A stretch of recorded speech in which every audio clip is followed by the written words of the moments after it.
warahmatullahi wabarakatuh. Waalaikumsalam warahmatullahi wabarakatuh. Alhamdulillahirabbil alamin wa bihi nasta'in ala umuri dunya waddin. Wassalatu wassalamu ala sayyidil amin wa ala alihi wa sahbihi guril mayamin wa man tabi'ahum bi ihsani ila yaumiddin wa alaina ma hum fihim bi rahmatika ya arhamar rahimin. Amma ba'du, langsung saja alhamdulillah kita telah diberikan karunia oleh Allah Subhanahu wa taala telah berkumpul yang insyaallah dimuliakan oleh Allah Subhanahu wa taala pada perkumpulan kali ini. Alhamdulillah kalau telah kehadiran guru kita Al Habib Usamah di tengah-tengah kita, karena kita ingin melanjutkan kemarin hari-hari kemarin yang telah kami acara, yaitu webinar History of Al-Ghanna dengan judul wafatnya Mufti Tarim Al-Habib Ali Masyhur rahimahullahu ta'ala. Gini Habib, kita ingin melanjutkan acara ini insyaallah. Dan dari banyak pertanyaan yang telah masuk pada kita, banyaknya mempertanyakan tentang akhir hayat beliau Habib. Nah, dari situ mungkin ada tambahan dari antum sebelum akhir hayat beliau, bagaimana perjalanan beliau sebelum beliau wafat juga.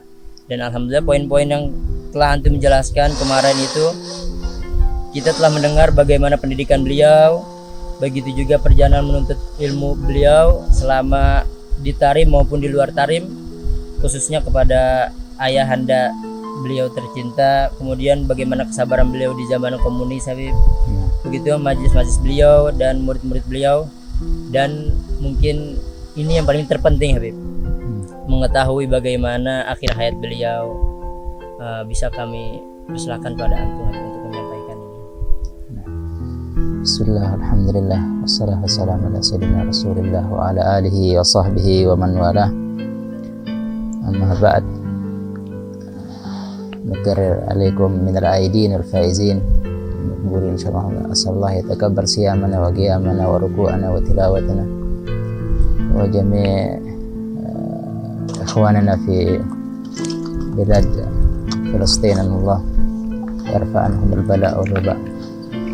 Alhamdulillah, keberkahan daripada sosok seorang mufti di kota Tarim, Al-Allamah Al-Da'iyah Al-Faqih Al-Mufti Al-Habib Ali Al-Masyhur bin Muhammad bin Salim Al-Hafidh. Beliau di dalam akhir hayat, Masya Allah, tabarakallah, kita sangat banyak daripada pelajaran-pelajaran yang bisa kita ambil, yang mana kemarin sedikit daripada riwayat bagaimana guru-guru mereka sampai kepada Rasulullah SAW, mujahadahnya, dan masih banyak. Kalau kita ingin membahasnya maka tidak cukup mungkin waktu kita untuk membahasnya. Adapun di akhir hayat Al-Habib Ali Al-Masyhur bin Muhammad bin Salim Al-Hafidh, yang mana beliau mempersiapkan tahun terakhir daripada kehidupan beliau, sudah banyak daripada tanda-tanda yang mana kita sendiri mungkin tidak mengetahuinya. Yang pertama, sewaktu beliau memutuskan untuk membuka daripada ziarah Nabi Allah Shu'aib di Jordan, beliau tertarik lagi untuk kembali ke sana dan memutuskan untuk ziarah ke Imam Syafi'i di Mesir untuk pertama kalinya. Kemudian melanjutkan perjalanan lagi untuk perpisahan di kota Madinah dengan Rasulullah SAW, ziarah terakhir, kemudian umrah juga terakhir, yang mana kemarin sudah kita sebutkan beliau menghatamkan daripada Al-Quran sehari saja di Raudhah Syarif, duduk dari zuhur sampai ba'dal asar, kemudian dilanjutkan malamnya qabla al-fajr sampai isyraq, sudah khatam 30 juz di Raudhah, dan beliau menghatamkan membaca dari surat Wadduha di muwajah baginda Rasulullah SAW, yang mana kita orang yang mengikuti beliau, termasuk juga bersama kami Habib Qadim pada hari tersebut, Khatim bin Ja'far As-Segaf, juga semua daripada ikhwan seperti Al-Habib Salim dan yang lainnya keluar daripada muwajahah tersebut. Kita menunggu sampai setengah jam di luar, barulah Habib keluar. Semua disuruh jalan kecuali beliau. Ini salah satu kekhususan Habib paling masyhur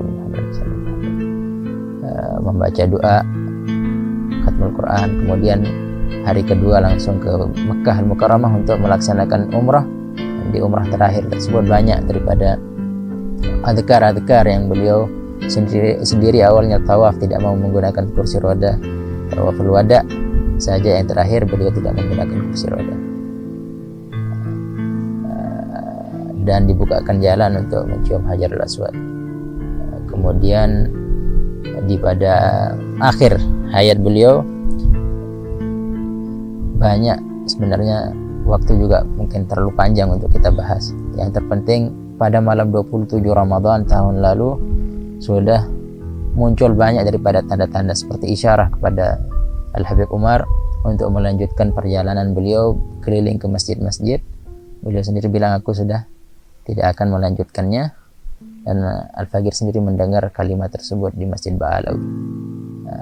Kemudian malam 28, dari malam 27 beliau banyak terlihat lelah sedikit di sholat tarawih. Kemudian di malam 28 disitulah nampak risalah kepada ahli keluarganya bahwa tidak biasanya Al-Habib membagikan ke semua keluarga tanpa satu pun tertinggal. Apa itu? Hadiah-hadiah dari sarung, kemudian syal dan lain sebagainya yang ada pada diri beliau. Hadiah-hadiah yang masih baru semua diberikan kepada ahli keluarganya. Bahkan yang lebih pada akhir Ramadan beliau berikan kepada anak untuk membagikannya. Tidak tertinggal satu, baik itu pakaian yang baru di kamar beliau daripada hadiah-hadiah ikhwan yang lainnya. Beliau sampaikan hadiah tersebut memberikan kepada ahli keluarganya dan kerabatnya dan orang-orang yang dekat dengan beliau. Kemudian di akhir Jumat di bulan Ramadan juga nampak daripada kalimat perpisahan dari beliau, mengucapkan bahwa Ramadan, sesungguhnya Ramadan akan kembali kepada kita, akan tetapi ada yang tidak akan kembali kepada Ramadan. Ini beliau ucapkan di Masjid Jami' Karim. Kemudian di dalam jalsah rohah terakhir juga beliau banyak mengucapkan maaf, meminta maaf kepada para hadirin dengan ucapan mohon maaf atas kepanjangan mungkin di dalam pengisian rohah dan lain sebagainya. Ini banyak daripada majelis-majelis tersebut yang kita tidak faham, ternyata fahamnya kita setelah beliau meninggalkan kita. Nah, sedangkan daripada hari terakhir beliau itu masih juga memberi manfaat kepada orang, yang mana pada waktu maghrib sudah mentakdim sholat maghrib dan isya, dan kita menunggu dokter yang akan memeriksa Habib mengatakan, ayo berikan qasidah. Kita membaca qasidah, Anda sendiri juga hadir, tetapi kita tahu tidak menghafal qasidah tersebut. Kebingungan apa lanjutannya, kita ulang 3 kali matlaknya. Ternyata Habib mengangkat suaranya, memberikan manfaat untuk kita, untuk beliau sendiri yang melanjutkan qasidah tersebut. Seperti itulah sosok Habib paling masyhur. Di akhir hayatnya sebenarnya sangat banyak daripada faedah-faedah seperti isyarah-isyarah di dalam sholat, isyarah-isyarah di dalam zikirnya, seperti takbir malam Idul Fitri. Beliau mengangkat suara dari keluar pintu rumah sampai ke Masjid Jami', di pasar, di lainnya, sedangkan nafas beliau sudah tidak teratur. Ini daripada mujahadahnya beliau, yang mana beliau sendiri mengatakan alaina bis-sabr, alaina bis-sabr. Nah, semoga Allah memberikan kita sifat sabar insyaallah. Nah, mungkin ada lagi yang mungkin dari Habib ini kan banyak isyarah yang beliau berikan kepada kita. Dari antum ketika beliau memberikan isyarah itu ada firasat ya? Dari antum yang sudah menemani beliau lama, kemudian di akhir hayat juga sama. Isyarah tersebut tergantung daripada diri kita memahaminya atau tidak. Sebagian besar memang isyarah tersebut adalah mereka-mereka yang rijalillah, mereka-mereka juga yang dekat sama Allah yang memahami isyarah tersebut. Sedangkan isyarah-isyarah yang biasanya seperti salah satu contoh misalkan karena para salihin khususnya yang ada di kota Tarim, itu di dalam sebuah riwayat mereka mendidik atau memberikan isyarah tersebut dari jauh, sebagaimana sulhafa, bagaimana menetaskan telurnya. Apa itu sulhafa bahasa Indonesianya? Iya, apa? Kura-kura apa namanya? Penyu, ya. Itu dia datang ke daratan, bertelur di sana. Tidak, kalau bahasa Lomboknya ngarem, itu apa bahasa? Jadi kalau hewan-hewan yang lain dia harus dirami ya telurnya. Kalau sulhafa, kalau penyu tadi cukup ditinggal, dia lihat dengan penglihatan saja. Nah, salah satunya yang nampak pada sosok Al-Habib Al-Masyhur dengan nadrahnya yang kuat, selagi kita bisa menerima isyarah tersebut, insyaallah kita mendapatkan manfaat. Nah, sebagaimana sulhafa tadi, yang mana dia bertelur dari mendatangi daratan, menaruh telurnya di situ, maka dia menyerami dari jarak jauh dengan penglihatan. Insyaallah kita mendapatkan nadrah dari para salihin, nadrah daripada mereka yang dekat kepada Allah Subhanahu wa taala. Masya Allah, mendengar ini kita bergetar gitu, mendengar tentang kisah beliau di akhir hayat beliau ketika wafat beliau Habib.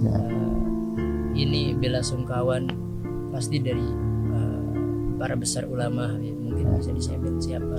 Nah, jadi memang pada malam Idul Fitri masuklah telepon dari muadzin Masjidil Haram meminta Fatihah, karena beliau mengatakan kepada kami meminta Fatihah dari Al-Habib Al-Masyhur, sesungguhnya saya sendiri seorang muadzin dari Masjidil Haram, mengatakan sedang tidak ada satu orang pun di Ka'bah.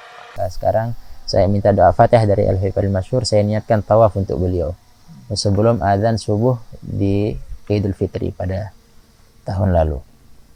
Setelah beliau mendapat kabar, tentunya langsung terkaget dan merasa kehilangan sekali. Kemudian banyak daripada ulama-ulama dari Masyriq sampai Maghrib dan mereka-mereka sangat merasa kehilangan dan membuat khatmul Quran.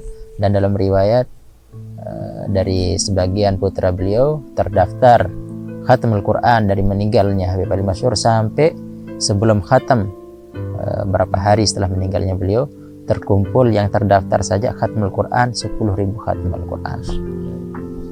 Ini yang terdaftar.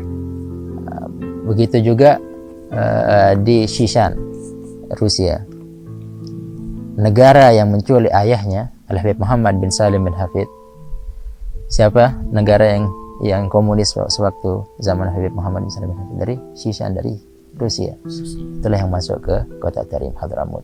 Akan tetapi negara yang menculik ayahnya membuat wajib sholat gaib untuk Al-Habib Al-Masyhur langsung dari presidennya sendiri. Nah, ini adalah salah satu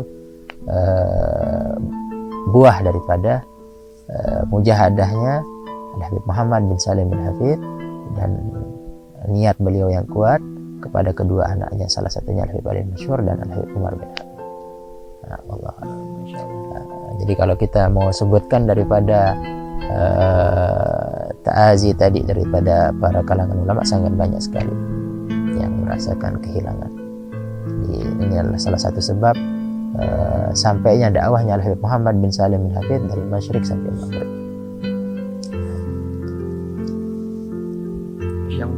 Yang paling menarik yang pernah kita dengar katanya, beliau ini sebelum wafatnya itu di ruang khalwat itu banyak barang-barang, banyak banyak buku-buku atau mungkin fatwa-fatwa yang belum tersebut. Nah, jadi memang salah satu hikmah mungkin daripada ditutupnya ziarah Nabi Hud di bulan Sya'ban itu beliau menyibukkan dirinya untuk mempersiapkan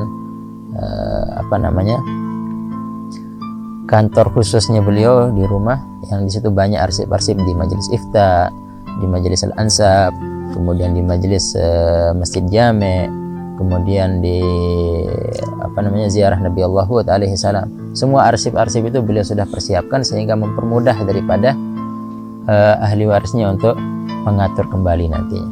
Masuk salah satu contoh undangan-undangan, yang mana undangan-undangan di bulan Ramadan, undangan-undangan beliau di bulan Ramadan itu biasanya sehari di bulan Ramadan ada sampai 4 sampai 5 kali undangan. Dan biasanya dulu tahun pertama Al-Fagir bersama Habib Salim Syatiri, bersama Habib Abdullah bin Syahab dihadirin semua. Di sini iftarnya, di sini makannya, di ketiga mungkin minum tehnya, semua menjaga perasaan orang yang mengundang. Nah, ini salah satu tertib yang disusun oleh Habib Masyur di tahun yang lalu di bulan Ramadan. Terdaftar di situ di sebuah tulisan, dilihat sama ahli keluarga setelah beliau meninggal. Apa tulisannya? Tahun 1442 nanti yang akan hadir di malam pertama, di undangan pertama ini. Semua ditulis. Nah, ini salah satu isyarahnya beliau di dalam mengetahui daripada jemputan dari Allah Subhanahu wa taala. Bagaimana beliau mengetahui akan datangnya ajal, sudah merindukan man ahabba liqa Allah ahabballahu liqa'ahu. Jadi beliau sudah mempersiapkan itu seolah-olah di dalam majelis-majelisnya, juga di dalam seperti pernah dikatakan ada seorang salihin bermimpi sudah memiliki banyak amalan, tidak ada hari itu yang kosong.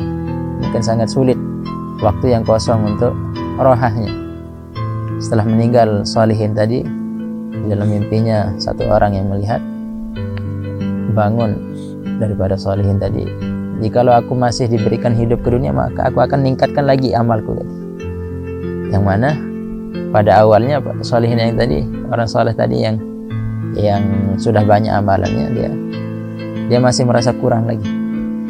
Oleh karena itu inilah kisah yang pernah beliau juga kalau kita lihat di dalam kegiatan-kegiatan kesehariannya sampai belasan majelis setiap harinya. Nah, ini untuk mendapatkan faedah tadi, bagaimana selalu merasa kurang di dalam amalan, yang mana nasihat yang sering beliau lantunkan, syu'urut taqsir tasmir wa syu'urut tasmir taqsir. Nah, ini daripada orang yang merasa amalannya sudah banyak, maka ini adalah sebuah kekurangan bagi dia. Yang mana tatkala kita merasa amalan kita masih kurang, maka ini adalah sebuah amalan yang bisa membuahkan hasil. Insyaallah kita mendapatkan daripada amalan-amalan kita menjadi amalan mutakabbalan, khususan di syahr Ramadan insyaallah. Pas di akhir hayatnya beliau sekali itu, ketika beliau wafat itu gimana kondisi saat itu ketika di waktu wafatnya beliau itu? Di waktu wafat memang di ruangan tersebut ada Al-Habib Salim, saudara beliau, kemudian putra beliau Syed Hasan, Syed Abu Bakar, Syed Atas, Al-Habib Abdurrahman memang lagi di luar kota Tarim. Alhamdulillah Anda mendapatkan telepon bahwa Ta'al sekarang datang, dan Anda juga hadir di situ. Kemudian ada sebagian cucu beliau juga hadir, yang mana kita sedang menunggu dokter karena pada awalnya dari malam 27 Ramadan itu Habib, Anda bertanya kepada beliau, ya Habib, antum agak kayaknya kurang sehat, karena tidak biasanya beliau pertengahan tarawih mundur gitu. Katanya mungkin gulaku naik. Ternyata turun. Karena kalau turun lebih bahaya daripada naik. Nah, cuma beliau tidak pernah mau ngeluh daripada penyakitnya tersebut. Kemudian tengah-tengah menunggu dokter tadi, kita memutuskan ya karena isyarah kayaknya dari Habib untuk dihibur dengan qasidah. Nah, di tengah-tengah qasidah itu barulah beliau agak bangun sedikit, dan kita merubah qasidah itu tadi dengan bacaan Yasin. Beliau yang membaca Yasin, memimpin baca Yasin. Dapat hampir setengah Yasin, beliau sudah tidak ada. Kita orang nyangka tidur gitu. Tidak ada kesulitan, tidak ada suara, tidak ada ini daripada gampangnya keluar ruh dari seorang yang alim, seorang yang alim di sini maksudnya alim faqih, dan yang disebutkan faqih ini adalah kewaraan. Syarat salah satu orang ulama yang dijulukin faqih pada hakikatnya katanya Imam Al-Ghazali adalah mereka ahlul wara, mereka yang wara. Yang salah satu lebih paling masyhur kewaraan beliau kalau di ziarah Nabi Hud itu beliau sendiri yang menyiapkan makannya di kamar, tidak dari dapur. Katanya, aku takut ada milih yang dari luar, tidak jelas dari mana.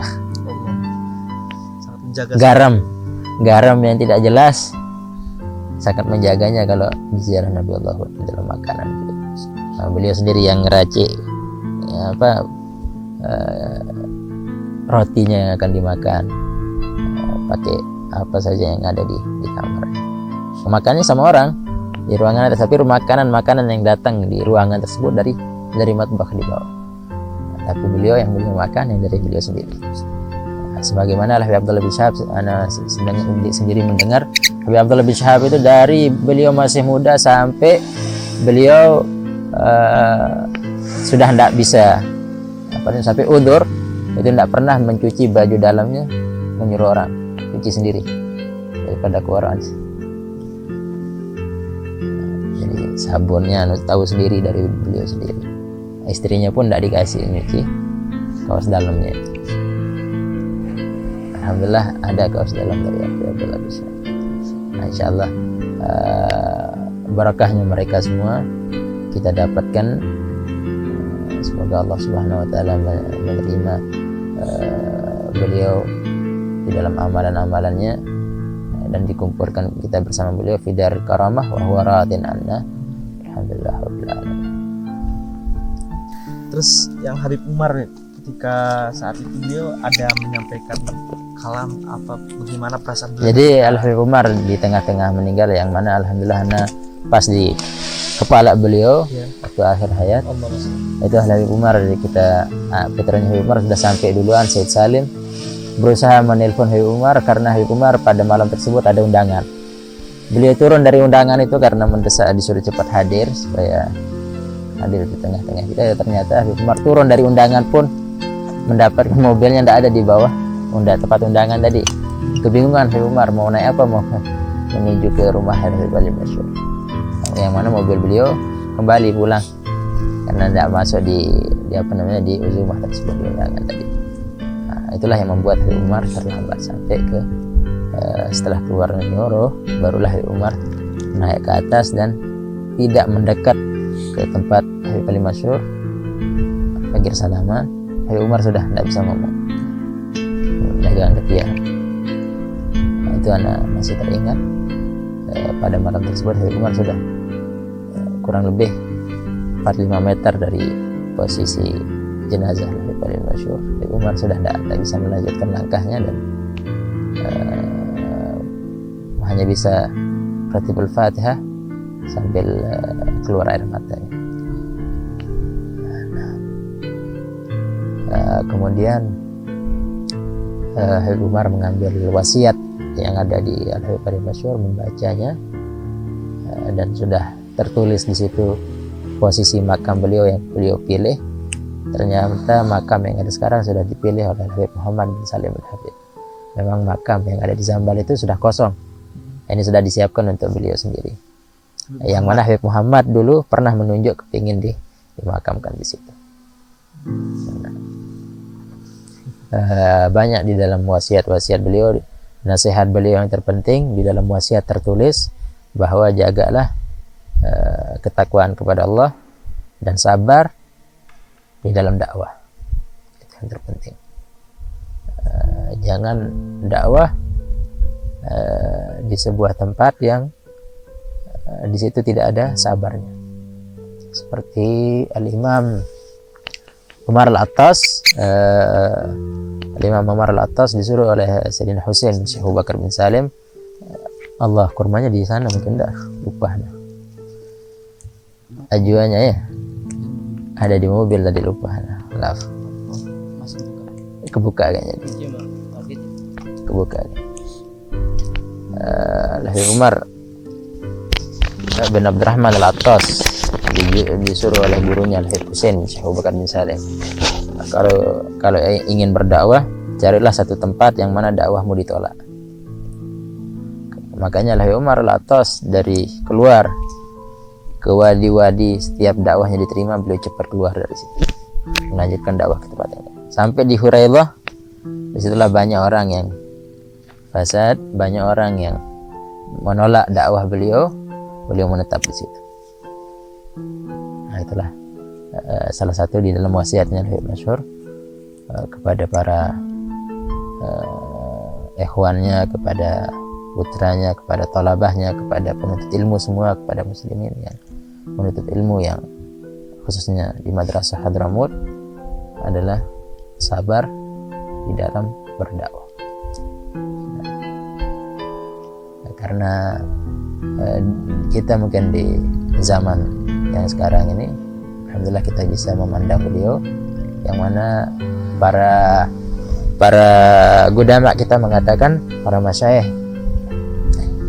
pernah menyebutkan kalau Al-Habib Ali Masyhur ini hidup 1000 tahun yang lalu, maka imam-imam seperti Imam Al-Ghazali dan yang lainnya akan menyebutkan bagaimana kesabarannya beliau di dalam kitab-kitabnya. Hanya saja beliau yuhibbul khumul, suka menutupkan diri. Arafaha man arafaha wa jahalaha man jahalaha. Insyaallah barakahnya kita dapat.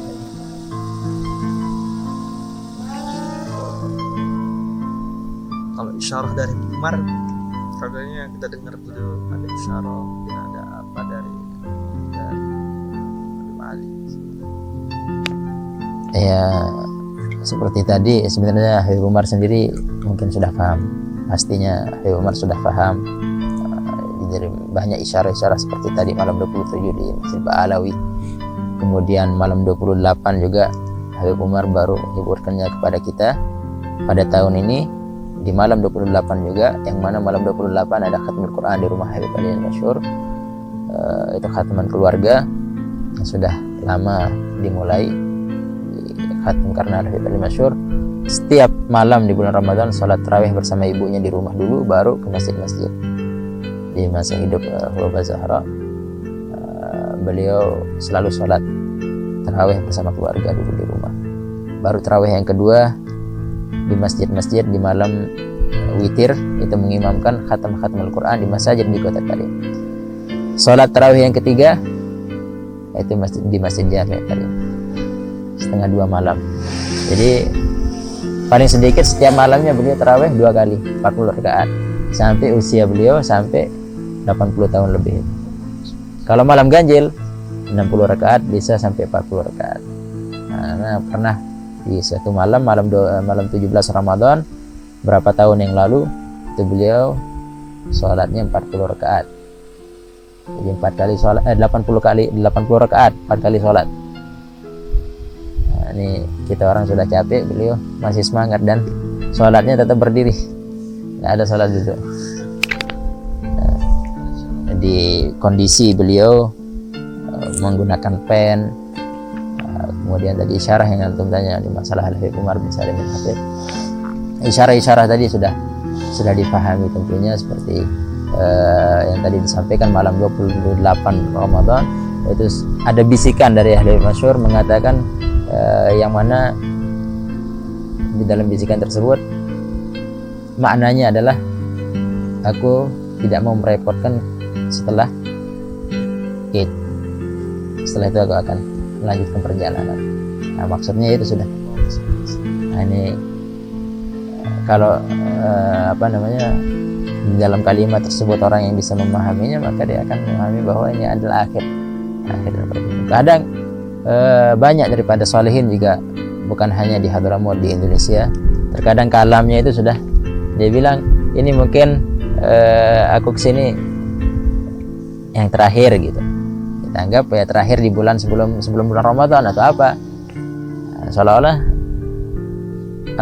orang yang bisa memahami ya dia akan diam saja, paham, oh ya terakhir. Tapi kalau yang tidak paham ya sudah dibiarkan begitu saja. Tapi mereka setelah mendapatkan isyarah tadi, setelah paham, maka dia sudah tertanam sabarnya untuk mendapatkan musibah tadi. Sebagaimana Al-Habib Umar mengatakan, aku merasakan kehilangan ayahku itu Habib Muhammad bin Salim bin Habib dengan hilangnya Habib paling masyhur. Jadi fakirna Habib Muhammad bin Salim bin Habib bihadzal imam, karena yang mendidik beliau dari kecilnya diserahkan oleh Habib Muhammad kepada Habib paling masyhur.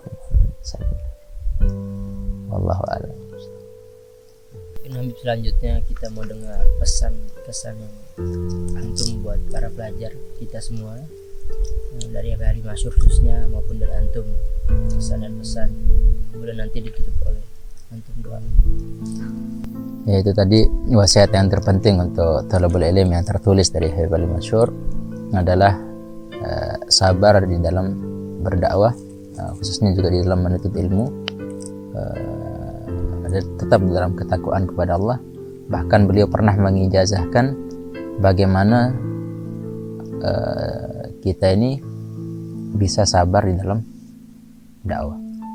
Kesabaran tadi itu di dalam menyampaikan risalah. Tatkala kita bisa sabar, maka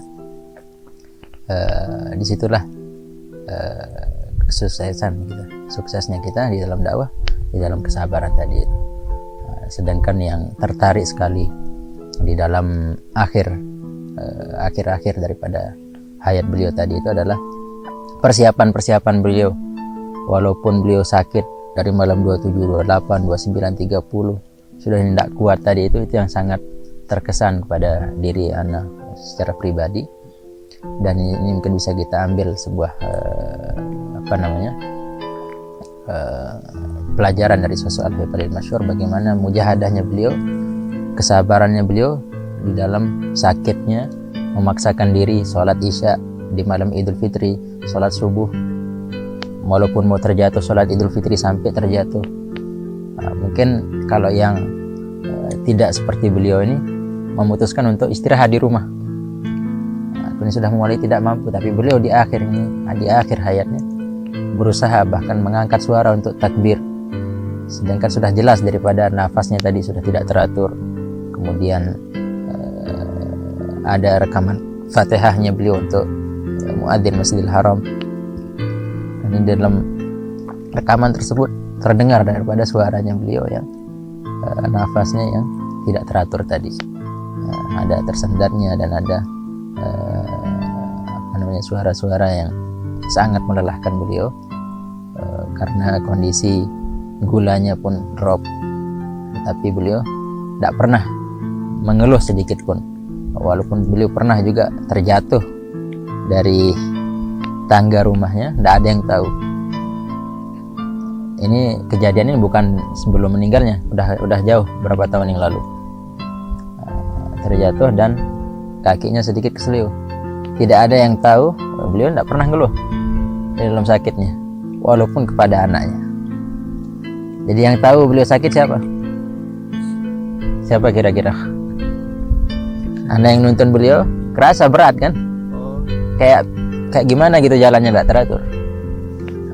Oleh karena itu Anda tanya sama beliau, tapi Panto, kenapa? Baru beliau mengatakan habis jatuh. Anak tanya salah satu putra beliau, bilang tidak pernah Habib cerita. Coba biar dicek aja, perlu dipijit atau perlu di apa, mungkin ada yang keseliu, ada apa. Kata beliau setelah begitu ditanya sama anaknya, udah tidak ada apa-apa. Dekat waktu itu ziarah, musim ziarah Hauliyah Al-Imam Al-Muhajir, zikir dukhul Imam Al-Muhajir, setelah ada Habib Abu Bakar Adani. Dan di dalam majelis tadi itu, majelis roha, ditutup masjid roha, naik ziarah itu tangga ke Imam Muhajir. Habib Abu Bakar ini memutuskan naik mobil. Habib Abu Bakar ini memang ada sakit paru-paru dan yang lainnya sehingga tidak kuat kiranya. Maka Habib Ali Masyhur masih kakinya kurang sehat, dia memutuskan untuk jalan biniyati syifa, jalan kaki. Habib Abu Bakar nunggu di atas, mengatakan, disitulah terucap kalimat Habib Abu Bakar mengatakan, wallahi hatta syabab fit Tarim ma fi kamak. Walaupun pemuda di kota Tarim tidak ada sepertimu ya Habib Ali Masyhur, kata Habib Abu Bakar. Nah, jadi itu daripada kesabaran beliau di dalam sakitnya, di dalam itulah yang terkesan bagi kita. Semoga kita di dalam ujian-ujian kita, di dalam sakitnya kita, sehingga diangkat derajat kita dengan kesabaran-kesabaran seperti beliau tadi, insyaallah taala bisa kita tiru dalam kehidupan kita.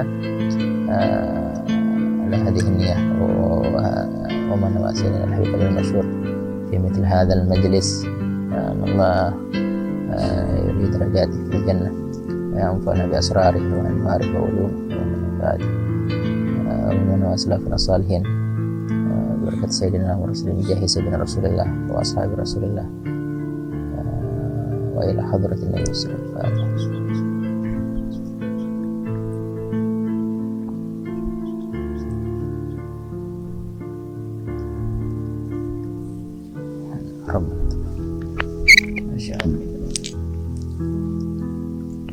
Alhamdulillahirabbil alamin.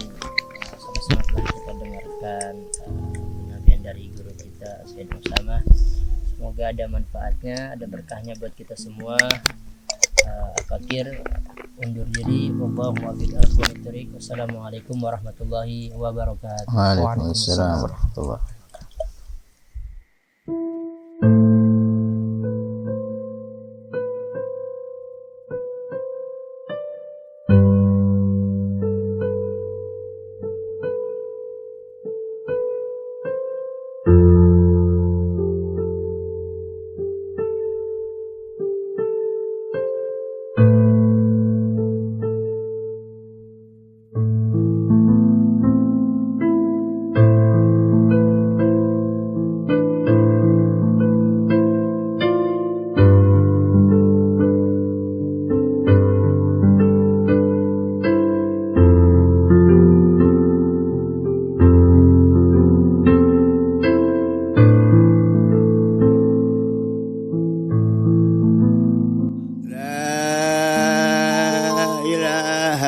إلا الله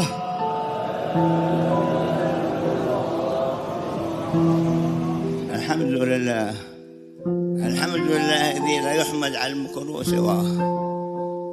وقد جاء في نص القرآن كل نفس ذائقة الموت وإنما توفى. كما قال الحبيب عبد الله بن محمد في هذا الموقف في جنازة والده، الآن فقدنا الحبيب علي بوفاة الحبيب محمد، والآن فقدنا محمد بن سالم بن حي، وفقدنا أوجه من تلك الوجوه، الآن فقدناها بفقد هذا الإنسان.